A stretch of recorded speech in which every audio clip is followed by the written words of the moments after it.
सेठानी थी, उसके नगर में एक मुनि का आगमन हुआ। वह उनकी वंदना को गई, प्रणाम किया, सेठ भी गया, श्रावक लोग दर्शन को गए, सब दर्शन करके चले गए, सेठ भी चला गया, सेठानी बैठी रही। मुनि ने कहा सब चले गए, सेठानी तुम भी जाओ। बोले गुरुदेव एक जिज्ञासा लेकर आई हूं। क्या है? मेरे मन में एक दुविधा है। क्या दुविधा है? मेरे मन में एक दर्द है, मेरे मन में एक पीड़ा है, मैं दुखी हूं महाराज। महाराज ने कहा नगर सेठानी दुखी? गरीब दुखी हो तो चल जाए, तू क्यों दुखी है? दौलत नहीं है? बोले अपार दौलत है। तो फिर क्यों दुखी है? महल बहुत बड़ा है, नगर सेठानी है, जितना पैसा मेरे पास उतना नगर में किसी के पास नहीं है, फिर दुखी क्यों है तो सेठानी? बोले एक दुख मुझे चुभता है, बहुत ज्यादा पीड़ा देता है, दर्द देता है। बोले क्या दुख है तुझे? बोले बरसों बीत गए, निसंतान हूं, मुझे संतान सुख नहीं है महाराज, क्या वो मुझे प्राप्त होगा? मुनि ने कहा अवश्य होगा। इतना सुना कि कानों में जैसे अमृत घुल गया हो, रोम रोम रोमांचित हो गया। झूठे न होए मुनि के बहना। मुनि ने कह दिया इसका मतलब होगा या नहीं होगा। सेठानी जैन थी, उसने कहा गुरुदेव क्या बोल रहे हैं आप? बोले अवश्य पुत्र होगा तुझे। पुत्र होगा मुझे? आंखों से अश्रु की धारा छल छल करके बह गई, ऐसा लगा जैसे पुत्र हो ही गया हो। मुनि ने कह दिया, दर्द दुखती रोए पर हाथ रख दिया। मुनि ने कहा तुझे अवश्य पुत्र होगा, अवश्य पुत्र होगा, मैं पुत्रवती बनूंगी, मुझे मां का सुख मिलेगा, मुझे संतान का सुख मिलेगा, अवश्य मिलेगा। लेकिन जैसे ही लेकिन कहा ना, चेहरा उतर गया सेठानी का। लेकिन क्या मतलब गुरुदेव? तू आगे का बर्दाश्त नहीं कर पाएगी। ये संसार है, यहाँ सुख का हाथ पकड़ के दुख भी साथ में आता है। हमेशा सुख नहीं रहता, हमेशा दुख नहीं। तू बहुत सुखी हो रही है, प्रमुदित हो रही है, लेकिन तेरे साथ साथ एक दुख भी आने वाला है। बोले क्या दुख आएगा? बोले इधर तेरा पुत्र होगा, उधर तेरा पति दीक्षा को धारण कर वो सन्यास ले लेगा। पति सन्यास, पति जाए और पुत्र हो, किसे चुनोगी आप? पति को या पुत्र को? जीवन भर की अभिप्सा है कि मां बनूं, मां बनूं, मां बनूं। मां बनने का समय आया, पति का वियोग, वो दीक्षा धारण कर लेगा। नियति को कोई नहीं रोक सकता है। क्या कहती सेठानी कि मुझे मां नहीं बनना है? क्या कहती कि मेरे पति को दीक्षा नहीं लेने दो? दुविधा में फंस गई। नियति विधिना तेरे ले किसी से कहे न जा, जो होना है सो। सेठानी तू चिंता मत कर, तू कुछ भी नियति में फेरबदल नहीं कर सकती, जो होना है वह होकर ही।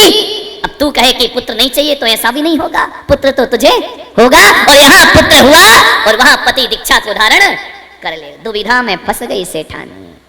वरदान मिला या अभिशाप मिला, कुछ समझ ही नहीं पाई। खुशी लेकर के जाऊं या दुख लेकर के जाऊं? घर जा रही है अनमने मन से, और एक दिन सेठानी गर्भवती हो गई। मालूम है? गूढ़ गर्भ हुआ। गूढ़ गर्भ जानते हो? जिसमें उदर वृद्धि नहीं होती है, ऐसा लगता है वो गर्भवती है या नहीं है। गूढ़ गर्भ, तीर्थंकरों की माताओं को भी गूढ़ गर्भ होता है। उनकी त्रिवली जो सलवटे हैं पेट की, वो मिटती नहीं है 9 माह तक, ध्यान रखा। गूढ़ गर्भ हो गया सेठानी को। सेठ को पता ही नहीं। सेठानी ने कहा कि बताया कि ये गया, क्या करूं? नहीं बताया। अंतिम समय आया, 9 मास पूर्ण हुए। सेठानी ने कहा मेरा स्वास्थ्य सही नहीं है सेठ जी, मैं कुछ दिन किसी से मिलना नहीं चाहती हूँ, मैं आराम करना चाहती हूँ। सेठ बहुत चाहता था। उसने कहा कोई बात नहीं, नीचे जो तलघर है ना, उसमें तेरी व्यवस्था करा देता हूँ। 1 महीने तलघर के अंदर रही। सेठ से कहा मैं किसी से मिलना नहीं चाहती हूँ। सेठानी तो दिन गिन रही थी ना कि संतान होगी, पति को पता नहीं चलेगा, ध्यान रखना। कहां तक छुपोगे? सेठानी ने 9 महीने बाद बच्चे को जन्म दे दिया उस तलघर के अंदर। सेठ कहीं से बाहर से आ रहा था व्यापार करके, घोड़े पर बैठा है। क्या देखता है? तालाब के किनारे से निकला दासी रुधिर के वस्त्र धो रही है, रक्त वस्त्र धो रही। सेठ ने कहा दासी ये तो मेरे घर की दासी है, ये कर क्या रही है? क्या हुआ है ये? मालूम है क्या कहा उस दासी ने कि सेठ जी क्षमा करना, तुम पुत्रवान हो चुके हो, तुम्हारे घर में पुत्र का जन्म हुआ है, बेटे का। दासी तो खुश थी कि सेठ इनाम देगा, सेठ बड़ा खुश होगा, बधाई देगा, तुम्हारे यहाँ पुत्र हुआ है सेठ जी, बरसों की इच्छाएं पूर्ण हुई। सेठ ने कहा पुत्र हुआ मेरे घर में और मुझे ही पता नहीं, मेरी पत्नी ने मुझे नहीं बताया कि मैं गर्भवती हूं। बोले सेठानी को हुआ ना? बोले हाँ। ऐसे कैसे हो गया? बोले सेठ जी गूढ़ गर्भ था उनको और उनको पुत्र का जन्म हुआ है। सेठ ने कहा धिक्कार ये संसार, जब मेरी ही पत्नी मुझसे छुपाती है, ये स्वार्थ का संसार है। सेठ ने कहा अब मुझे घर में रहने की जरूरत, इतनी सी बात में सेठ ने कहा अब संन्यास के मार्ग पे बढ़ना चाहिए। मेरी पत्नी मुझसे छुपा रही है, जिसके लिए मैंने सब कुछ किया, पूरा जीवन लगाया, इतनी स्वार्थी निकली कि मुझे नहीं बताया। दासी को पता है कि पुत्र हुआ है और मुझे नहीं पता, मुझे बताया ही नहीं। अब पुत्र खिलौना थोड़ी है कि बाजार से ले आई एक दिन में और हो गया। 9 महीने में इसने मुझे कितना छल किया, इस पगली ने कितना छल किया। 1 महीने अंदर रही नीचे, मुझे बताया नहीं कि हम संतान को जन्म देने वाले हैं।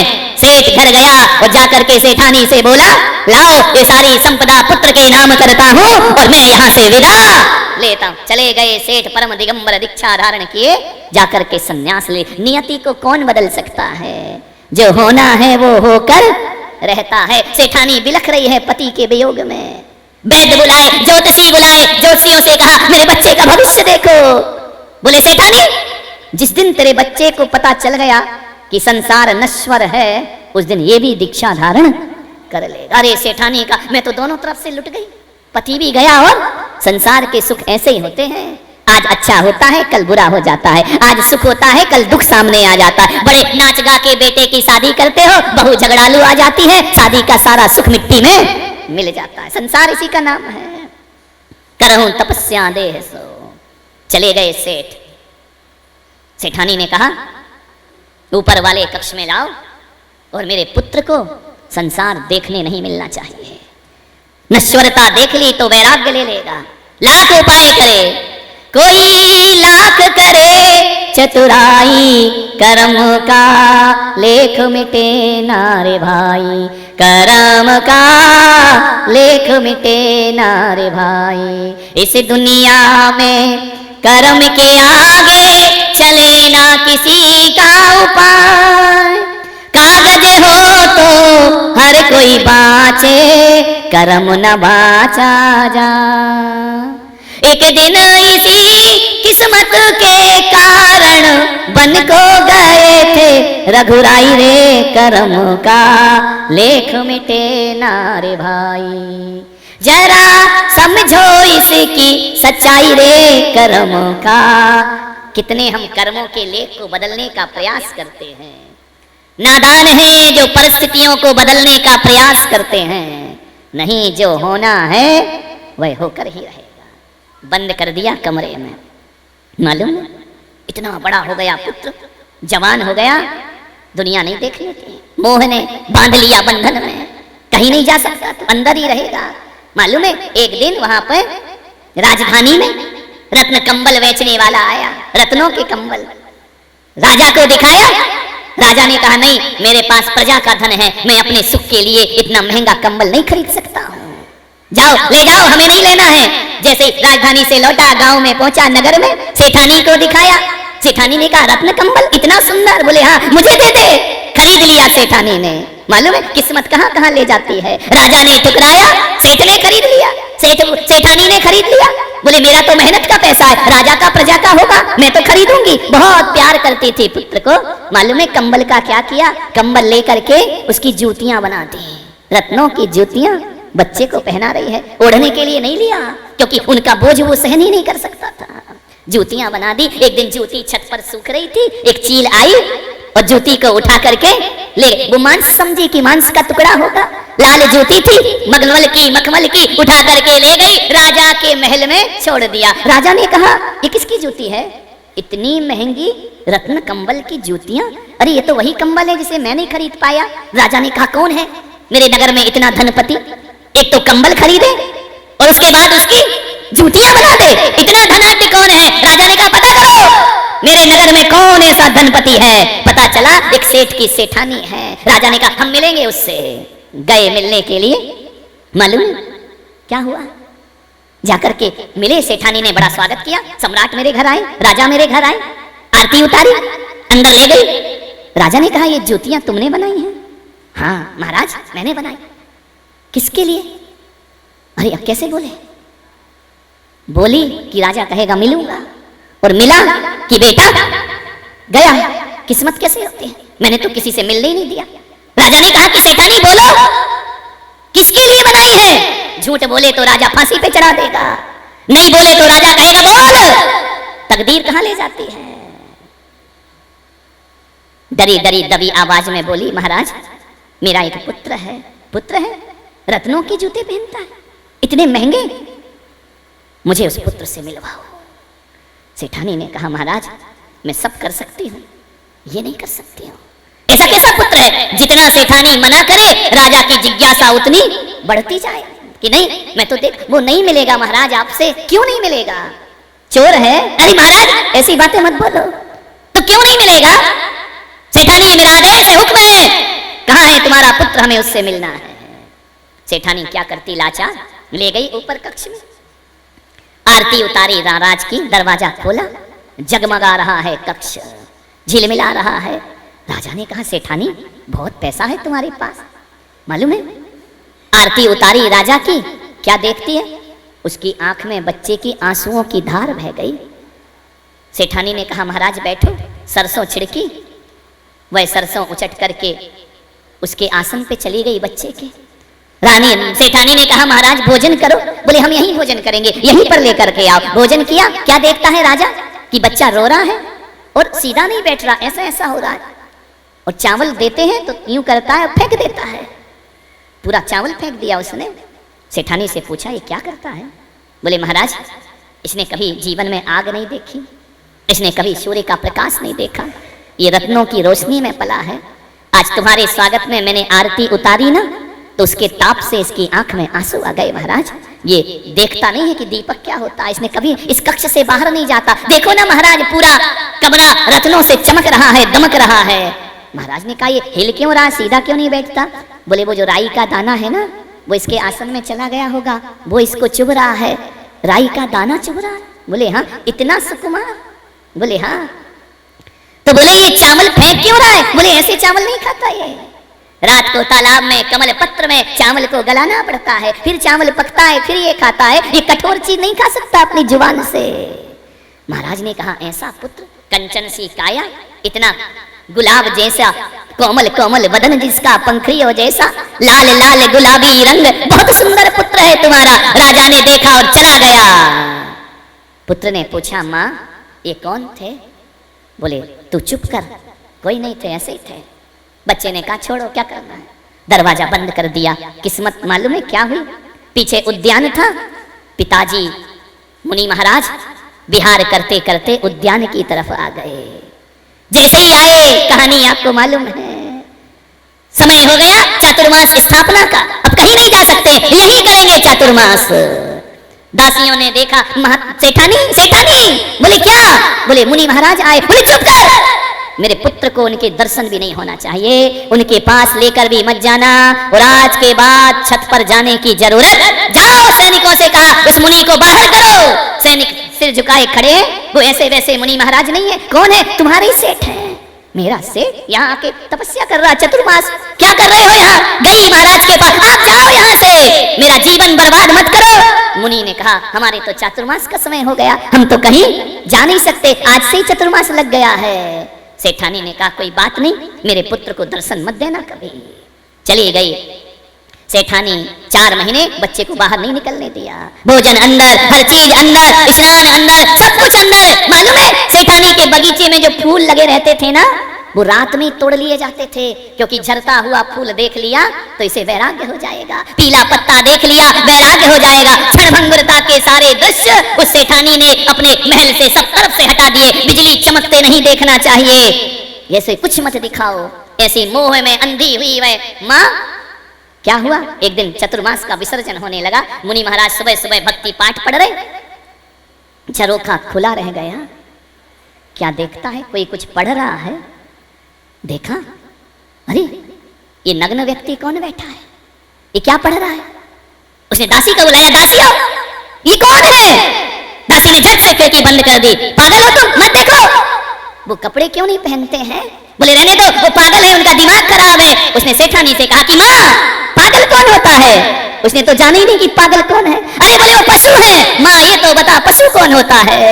मैंने तो पशु ही नहीं देखे अपने जीवन में, मैंने तो पागल व्यक्ति नहीं देखा अपने जीवन में। माँ मुझे वहां जाने दो, मुझे देखने दो। नहीं बेटा, वहां नहीं जाते, ताला डाल दिया, बच्चे को अंदर बंद कर दिया कि एक पहर की तो बात है, ये चले जाएंगे विहार करके, इसे दिखना नहीं चाहिए। मुनि महाराज चैन नहीं, सुध बुध नहीं, कौन है रात को दिन को, अब बच्चे को चैन नहीं, वो है कौन, ऐसा क्यों बैठा है, इतने मधुर कंठ से भक्ति पाठ क्यों कर रहा है, माँ मुझे क्यों नहीं जाने देती उनके पास, क्यों उनसे मिलने नहीं देती। रात का समय, अर्धरात्र का समय, माँ की धोती ली, खिड़की से बांधी और ऊपर से उतर गए नीचे। विधना तेरे लेख किसी के समझ ना आते हैं, जो होना है तो कोई रोक सकता है, आंसू बहाओ, रो, बिलखो, चिल्लाओ, नियति में जो है वह तो होकर ही रहेगा। ऐसे उतर रहे हैं सुकमाल से हाथ पैर, सुकमाल नाम जिनका, मालूम है, उतर रहे हैं, छिल गए, खून की धाराएं लग गई। कभी रगड़ नहीं खाई थी, कभी बिस्तर पे सलवट आ जाए तो नींद नहीं आती थी उनको। उतरते जा रहे, पैर छिल रहे, हाथ छिल रहे, खून की धार, मुझे जाना है उनके पास, मैं जाऊंगा, मुझे कोई नहीं रोक सकता है। रात को 12 बजे पहुंच गए मुनिराज के पास, एक एक पैर में खून के निशान बने हुए, छिल गए पैर साड़ी से, रक्त की धार बह रही है। गए मुनि के पास, मुनि ने देखा दोनों हाथों में रक्त और पैरों में रक्त। कौन हो तुम? मुझे नहीं मालूम मैं कौन हूं, क्या यहाँ क्यों आए हो? उन्होंने कहा कि मेरा मत पूछो, ये बताओ कि तुम कौन हो, तुम यहाँ क्यों बैठे हो? इतनी ठंडी के दिन, दिवाली के बाद, ठिठुरती ठंड में तुम वस्त्र क्यों नहीं पहनते हो? मुनि ने कहा बालक तू है कौन? बोले मेरा परिचय मुझे नहीं मालूम, तुम अपना परिचय दो कि तुम कौन हो। बोले मैं संत हूँ, मैं मोक्ष की साधना कर रहा हूँ, ये जन्म मरण से मुक्त होना चाहता हूँ, मैं तपस्चरण कर रहा हूँ। ऐसा करने से जन्म मरण से मुक्त हो जाते हैं? बोले हाँ। बोले फिर जन्म नहीं होता? बोले नहीं होता है, संसार में बार बार आना जाना नहीं होता है, कर्मों का क्षय होता है, निर्वाण की प्राप्ति होती है। तो क्या मुझे भी निर्वाण हो सकता है? क्या जाने बालक तू निर्वाण छोटा सा नहीं जानता तो बताओ ना गुरुदेव, मुझे समझाओ क्या होता है मोक्ष, मुझे समझाओ क्या होता है संसार, मुझे समझाओ संसार में क्यों नहीं रहना, मुझे समझाओ मोक्ष में क्या मिला करता है। प्रश्न पे प्रश्न की झड़ी लगा दी गुरु के सामने। देखा चर्चा होते होते प्रातः काल होने लगा, ब्रह्म मुहूर्त, पूरे तत्व की बातें सीखकर उन्होंने कहा महाराज अब मैं वापिस नहीं जाऊंगा, अब मैं तुम्हारे साथ ही चलूंगा। बोले मेरे साथ? बोले हाँ। बोले मुझे भी मोक्ष जाना है, मुझे भी कल्याण करना है, मालूम है। और वह सुकमाल जिसे राई का दाना चुभता है, कठोर दिगंबर मुद्रा धारण करके खड़ा हो जाता है तपस्या में। धन्य हो गया मेरा जीवन, माँ बिलख रही है। माँ ने कहा तुम इसे भी ले गए? पिता ने कहा मैं नहीं जानता ये कौन है। बोले तुम्हारा ही तो पुत्र है, सुकमाल नाम है इसका। पुत्र भी मुनि महाराज हो गए। माँ मोह में तड़प तड़प करके त्रियंच गति की पात्र बनती है, ध्यान रखना, सोचना है आपको। मान्यवर मालूम है जिनको राई का दाना चुभता है वो केस लॉन्च करते हैं, जिनको एक बिस्तर की सलवट सहन नहीं होती वो कांटों पे चला करते हैं। ध्यान, कैसी है ये दिगंबर वेश, कैसी है ये दिगंबर तपश्चर्या, कैसा इसका लगाव, कैसा इसका आकर्षण। सब कुछ छोड़ दिया उसने, सूर्य की तरफ देखे तो आंसू की धार बह जाती थी। इतना सुकुमार तुम्हारा शरीर है, अभी तो छोटा है, अभी बड़ा होने दो, बाद में देखेंगे, दीक्षा ले लो, शरीर साथ नहीं देता। धत इतना सुकुमार है तुम्हारा शरीर, विचार करिए, उससे तो मजबूत हो ना तुम, सुकुमार मुनि से नहीं हो। राई का दाना चुभता है, अरे रामलाल चटाई पे खर्राटे मार के सोता है, तुझे क्या राई का दाना चुभेगा? विचार करिए, सोचना है आपको, विचार करना है। उठाए नहीं उठता है सवेरे, कहता मुझे में ताकत नहीं है। सुकुमार मुनि महाराज विचार करिए, ककड़ी पर पैर रख दें तो जुकाम हो जाता था उनको, यहाँ एक एक पाव खा रहा है और कुछ नहीं हो रहा है, कह रहा है दीक्षा की ताकत नहीं है मुझ में। विचार करिए, स्वप्न दशा से जागो चेतन, कहाँ पड़े सोते। ध्यान रखिए, सुकुमार मुनि दिगंबर वेश को धारण कर लिया करते हैं। एक बात याद रखना, किसकी ममता, किसका मोह, किसकी आज्ञा, किसकी बातें, कुछ नहीं। माँ तड़पती रही, निजलोक हमारा वासा हो, शोकांत बने फिर हमको क्या, हम तो अपने लोक में चले, हम तो अपने निर्वाण धाम को चले। माँ बिलख रही, बिलखने तो क्या होता है, कितनी माताओं को रुलाया है। याद है अतीत में देखो, पास्ट टेंस में कितने माँ बाप मिले होंगे अपने को, कितनों को रुलाया होगा। विचार करो, सेठानी झरझर आंसू बहारी, पुत्र तू मुझे धोखा देकर जा रहा है, तू मुझे छोड़ कर जा रहा है, मैं तेरे लिए जी हूँ। पिता पुत्र दोनों ने धोखा दे दिया। मालूम है क्या बोले सुकुमार मुनि, माँ तेरे जैसे कितनी माताएं रुलाई हैं मेरे, अब मैं वचन देता हूँ अब किसी और माँ को नहीं रुलाऊंगा, अब किसी माँ की कोख में नहीं जाऊंगा, मुझे निर्वाण को प्राप्त करना है, मुझे मोक्ष में जाना है। कितनी पत्नियों को रुलाया, कितने बच्चों को रुलाया। ये पहला परिवार है क्या? अंतर में दृष्टि डालो, कितने परिवार बिछड़े होंगे। अनादि काल से इस जीव ने कितनों से नेह किया होगा, कितनों से मोह किया होगा, कितनों से लगाव किया होगा। कहाँ है वो पिछले माँ बाप हैं? पता ठिकाना है उनका? कुछ नहीं है ना। तुम्हारे पुरखे चले गए, तुम्हारे बाप दादे गोदी में लेकर घूमते थे ना, मेरा पोता मेरा ब्याज। कोई एड्रेस दे गए तुमको कि बेटा मैं तुझे बहुत प्यार करता हूँ, मर जाऊं तो इस पे मिस कॉल कर देना? दे करके गए हैं क्या? कोई पता ठिकाना है क्या? ढूंढो जाओ, कहाँ है पुरखे जो तुमको प्राण से प्यारे थे, जिनके बिना वो नहीं रहते थे, जिनके बिना तुम नहीं रहते थे। अब रह रहे हो ना, वो भी गए और हम भी आराम से।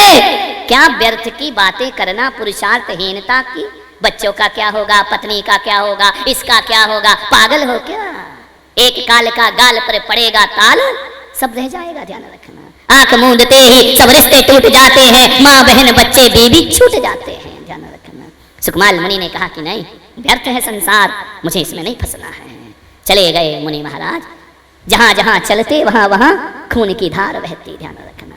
रक्त बह जाता, रक्त रंजित हो जाती वो भूमि। बोलिए, जिसको राई का दाना चुभना है, 3 दिन तक स्यावनी पैर खाती है। सुकमाल खड़े रहते हैं आत्मा के ध्यान में। वही शक्ति कहां से आ गई? कहां से आ गया ये सामर्थ्य? कहां से आ गई ये ताकत कि चालनी खा रही है? वो ध्यान में बैठे हैं, ध्यान रखना। सोचो, क्या ताकत नहीं है तुम में? सुकमाल से तो ज्यादा होगी ना। बोलिए, है या नहीं? तो फिर आओ। प्रवचन तो बहुत अच्छा लगा महाराज, वो लास्ट वाली लाइन गड़बड़ थी कि आओ, ये मजा नहीं आया हमको, ध्यान रखना। विचार करिए, सोचना। हमसे चाय नहीं छूटती, मौत शरीर छीन लेगी तो उससे चाय नहीं छूटती। विचार, हमसे ये नहीं छूटता, हमसे वो नहीं छूटता है। विचार करिए, सोचना है आपको जिंदगी में। पैरों में लहुआ बने छन छन के, चले हैं सुकुमाल देखो मुनि बन के, ध्यान रखना। कहाँ की कठोर तपश्चर्या, तप इसको कहते हैं। लगन है, देखा सीखी धर लिया जोग, छीनी काया बढ़ गया रोग। देखा सीखी थोड़ी होता है, प्रेम होना चाहिए ईश्वर से। आज उत्तम तप का दिन है। हमारे यहाँ कठोर कठोर सहनन वाले ही दीक्षा नहीं लेते, हमारे यहाँ हीन सहनन वाले भी दीक्षा ले लिया करते हैं। और ऐसे सुकुमाल मुनि 3 दिन स्यालनी खाती है, जाकर के स्वर्गों में सर्वा सिद्धि में देवत्व को उपलब्ध हो जाया करते हैं, ध्यान रखना। कहाँ से आ जाती है वह ताकत, कहाँ से आ जाता है वह सामर्थ्य? मेरा जीवन का, मेरी भी एक किडनी है ना। मुझे मेरे पहले गुरु ने कहा था तुम्हारी एक किडनी है, तुम दीक्षा नहीं लेना। उनने मेरे लिए अच्छा सोचा था, उनने मेरे लिए गलत नहीं सोचा। मैं इस बात से उनसे किसी प्रकार से नाराज नहीं हूं, वो मेरे शुभचिंतक थे। जब मैंने दूसरे गुरु से दीक्षा ली ना, अपने गुरु आचार्य पुष्पदंत सागर जी से, उन्हें मैंने बताया नहीं। मैंने कहा बता दूंगा तो ये भी भगा देंगे। लगन तो यही लगी थी कि लगन तुमसे लगा बैठे, जो होगा देखा जाएगा, जो होगा देखेंगे। अब तो लगन लग गई है। डॉक्टरों ने कहा, सबने कहा, इन सबको मालूम है जो मेरे से जुड़े हुए थे। अहमदाबाद में मैं बीमार रहा, लेकिन नहीं, एक ही लगन थी। गुरुदेव बोले कि दीक्षा कैसे होगी? मैंने कहा दीक्षा के बाद किडनी खराब होती फिर क्या करते? अरे मरना तो है ही ना। अरे 7 दिन में मरो या 70 साल में मरो, जब भी मरो दिगंबर भेष धारण करके मरो। जीवन हमारा कोई अमर थोड़ी हूं मैं, अमर हूं क्या? बीमारी है तो कोई मैं घर में रह के अमर हो जाऊंगा क्या? मरना तो वहां है, मरना तो यहाँ, मृत्यु तो हर जगह आएगी ना। फिर वैसी मौत क्यों मरे? मरना है तो संत की मौत मरो। 70 साल भी जी लिए तो क्या फर्क पड़ता है? 7 दिन जी लिए तो क्या फर्क पड़ता है? 7 घंटे जी लिए तो क्या फर्क? कैसे बहाने बनाते हो? डायबिटीज है, अरे धत्तरे की है तो है, घर में कौन सा मिट जाएगी? वो मिटना तो है ही नहीं ना। वहां भी है, वहां भी है। यहाँ रहेगी तो बीमारी भी तर जाएगी, तो वहां रहेगी तो बीमारी भी लेकर के। क्या बहानेबाजी बहुत है तुम्हारे पास, इतने बहाने हैं नहीं लेने के। विचार करिए, पैदल नहीं चल पाएंगे, अरे कंधे पर ही जाएगा ना, उस समय क्या करेगा? विचार करिए। तपस्या